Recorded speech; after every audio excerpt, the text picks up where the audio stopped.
จกน้องท่านผู้ชมบางแล้วนี่ปลาตายกันตายแดดมาเลยท่านผู้ชมเลยอันนี้ปรับปรุงน้องบูรณะน้องเพิ่มเติมเพื่อให้น้ำอยู่ท่านผู้ชมเลยสำหรับน้ำบ่อยู่อยากถ้าเบิ่งนำกันพี่น้อง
จกลงเลิกๆพี่น้องน้ำจึงอยู่คันบ่จกลงเลิกเลยน้ำบ่อยู่ครับผู้ชม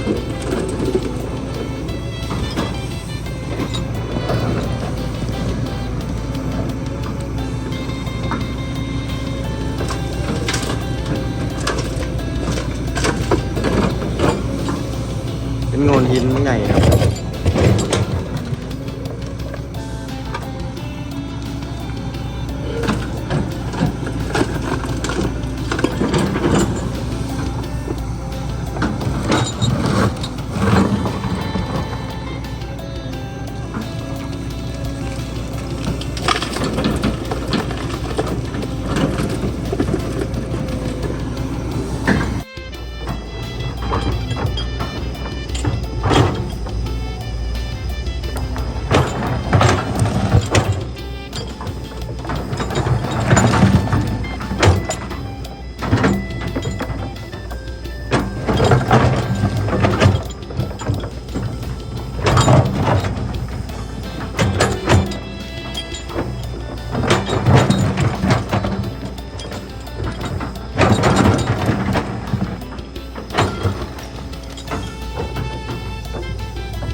หินพี่น้อง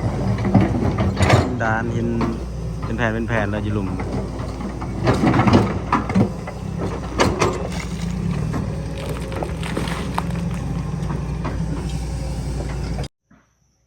กับสบายดีพ่อแม่พี่น้องเมื่อสุขุสุคนพี่น้องเอย คลิปนี้อยู่ทางอยู่ป่าอยู่ดงอยู่น้องปลาท่านผู้ชมปิ้งปลาท่านผู้ชมเลยเดี๋ยวสิถ่ายให้เบิ่งเด้อท่านผู้ชมเด้อบรรยากาศยามแรงจกน้องแน่ท่านผู้ชมเลยเนาะจกน้องปลาทางหลังนี้จกน้องเลิกๆเลยหับส้มนำกันมื้อนี้เนาะ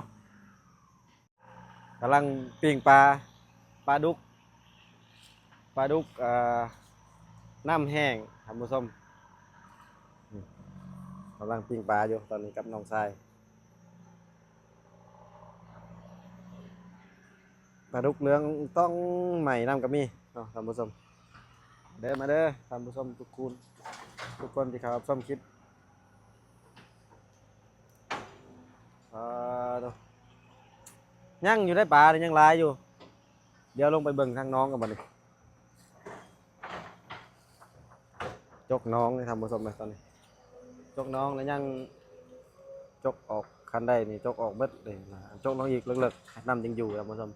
ทางนี้นะเฮ็ดห้องระบายบ่ให้น้ำเข้ามาบ่น้ำห่วยมาแต่พุ่นเลยท่านผู้ชมน้ำห่วยมาแต่พุ่นแล้วมันเข้าน้องเลยเฮ็ดให้น้ำล้นทันไหลบ่ทันเพราะว่าเฮาอัดปลาบ่ให้ปลามันบ่ให้ปลามันลงขนาดแล้วบัดนี้ขี้เหนียวมันไปตันพี่น้องน้ำมันล้นทันบัดนี้เฮาสิปรับปรุงใหม่ท่านผู้ชม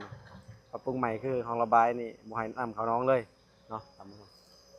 ไปเบิ่งนำกันบัดนี้ท่านผู้ชมบอลจกน้องเนาะนี่คือบอลเขาจกคันเพิ่นจกลงเลิกๆได้อีกนะจกลงอีกก็ได้พี่น้องเพราะว่าอยากให้น้ำมันอยู่ปลาจริงบ่ตายท่านผู้ชมมันน้ำเลิกมีน้ำน้องร้ายก็คือว่าน้ำอยู่แหละเนาะท่านผู้ชมเลยจกลงเลิกได้บ่ได้แห้งดีว่าซั่นซะมาเบิ่งย่างมาเลาะเบิ่งปลากับพี่น้องปลาหลายเนาะปลาดุกมันขึ้นมาพี่น้องเลยแถวขี้ต้มนี่บ่เฮ็ดหาเลาะเก็บมันจะนี่ก็บักกะหลายนะครับผู้ชมเดี๋ยวเบิ่งอีกเนาะว่าสิมีอีกบ่เป็นขี้ต้มแบบสิพี่น้องเลยเนาะปลาดุกบ่จักอยู่นี่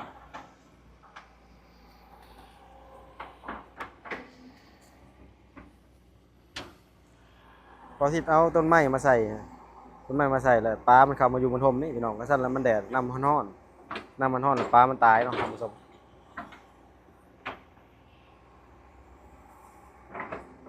เดี๋ยวจังหน่อยสิงมมึงอีกพี่น้องเอ้ยงมมึงอีกว่าปลาดุกมันสิได้หลายบ่แถวนี้ปลาซิวมันมาซ่อนอยู่แถวนี้แหละถ้าฝนตกมื้อแรงนี่ปลาก็บ่ตายเนาะท่านผู้ชมแต่ว่าขี้ต้มอันนี้เขาเจ้าบ่เอาพี่น้องเพราะว่ามีแต่ให้ไปจกขึ้นแล้วแหละขี้ต้มนี่ปลาดุกนี่ได้แล้วตัวหนึ่งนี่ปลาทั้งหมดมีแต่ปลาทั้งหมดขึ้นมาตาย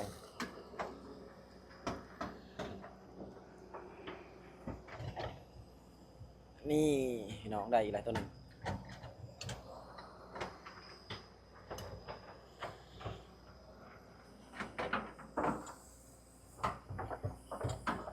เพิ่นจะเอาอยู่พื้น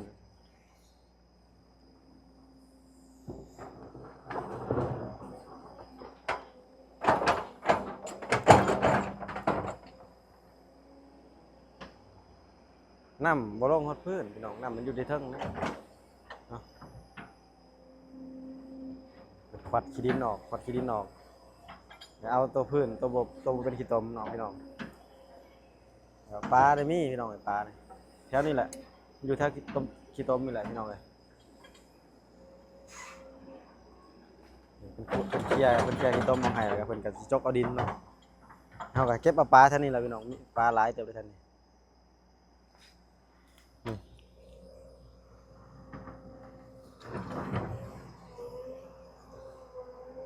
โอ้อยู่พื้นบ่มีน้ำพี่น้องอยู่พื้น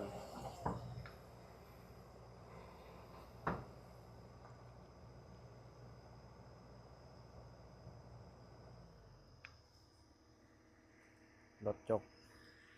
หาอย่างเราเอาปลาต่อพี่น้องปลาหลายแถวนี้ปลาซิวปลาดุกเต็มอยู่แถวนี้พี่น้องเลยทั้งหอยทั้งหยังปูนี่บ่จัก ไม้เขียวคันเบ็ด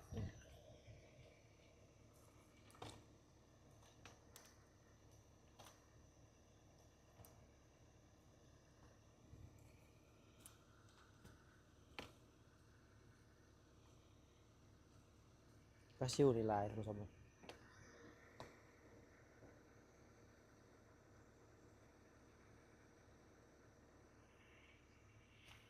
ปลาดุกพี่น้องปลาดุกลูกตาแดด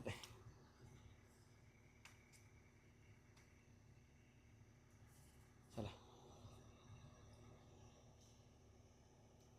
โอ้ยอยากลงอยู่แต่ว่าฮักก็ลงฮักขึ้นมานี่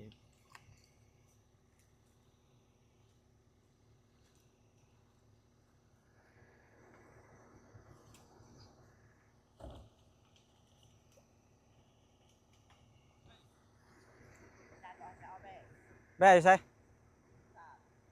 โน่นสะอาดแบ่ไผ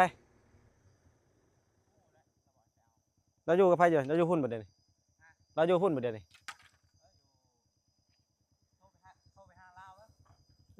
ไปนำกันอ้าวแม่จะเราบอกให้เจ้าไปเอา